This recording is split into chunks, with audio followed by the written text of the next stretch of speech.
Hello दोस्तों आपने अक्सर सुना होगा कि आरबीआई ने रेपो रेट इतने पॉइंट से कम कर दिया और रेपो रिवर्स रेट इतने पॉइंट से कम कर दिया।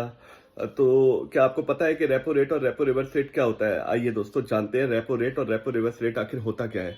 रेपो रेट वो रेट जिस रेट पे आरबीआई जो है कमर्शियल बैंक को लैंडिंग करती है अगेंस्ट गवर्नमेंट सिक्योरिटी के लिए। और रेपो रिवर्स वो होता है जिस रेट पे क्या कहते हैं कमर्शियल बैंक जो होता है आपका वो पैसा देते हैं आरबीआई को। आइए दोस्तों, ये तो बहुत ही ज्यादा टेक्निकल वर्ड हो गया, इसको थोड़ा सा इजी वे में समझते हैं।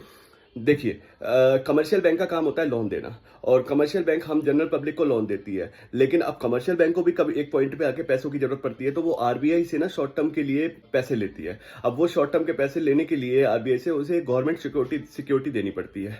तो उस सिक्योरिटी के बेसिस पे क्या कहते हैं वो लोन अवेलेबल होता है। अब वो गवर्नमेंट सिक्योरिटी उन्होंने दे दी है। अब ये क्या कहते हैं इनकी आपस में एक म्यूचुअल रेट होता है, जिस रेट से क्या कहते हैं आरबीआई कमर्शियल बैंक को लोन दे रही है, उस रेट को बोलते हैं रेपो रेट। और रेपो रिवर्स रेट वो होता है कि कमर्शियल बैंक है, अब कमर्शियल बैंक के पास बहुत सारा पैसा हो गया है, अब वो एक्सेस पैसे को कहाँ रखे, तो वो आरबीआई के पास डिपॉजिट करा देती है। अब वो आरबीआई के पास डिपॉजिट करा रही है, तो आरबीआई भी उसमें अब कुछ रेट ऑफ इंटरेस्ट के साथ हमें कमर्शियल बैंक को इंटरेस्ट देगा। तो जिस रेट पे कमर्शियल बैंक को इंटरेस्ट मिलता है उसको रेपो रिवर्स रेट बोलते हैं। आइए दोस्तों, इसका मार्केट इन्फ्लेशन पे क्या फर्क पड़ता है। देख, अगर आरबीआई को लगता है कि मार्केट में इन्फ्लेशन ज्यादा है तो वो रेपो रेट को बढ़ा देती है।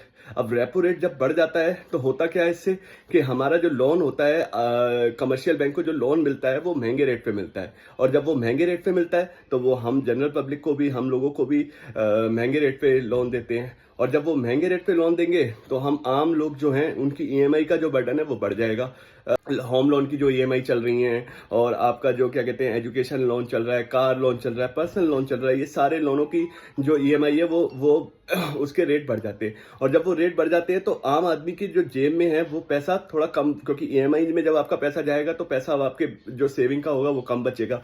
और जब कम बचेगा तो इन्फ्लेशन को ये कंट्रोल होने में बहुत ज्यादा हमें हेल्पफुल मिलेगा इकोनॉमी को, हमारी इकोनॉमी को। तो इस वजह से ये क्या कहते हैं रेपो रेट और रिवर्स रेट हमारी मार्केट के इन्फ्लेशन में बहुत ज्यादा, मतलब बहुत ही इंपॉर्टेंट और क्रूशियल रोल प्ले करती है ये रेपो और रिवर्स रेट। इसलिए time to time RBI repo rate और रेपो रिवर्स रेट को कंट्रोल करते हैं ताकि इन्फ्लेशन भी कंट्रोल हो सके।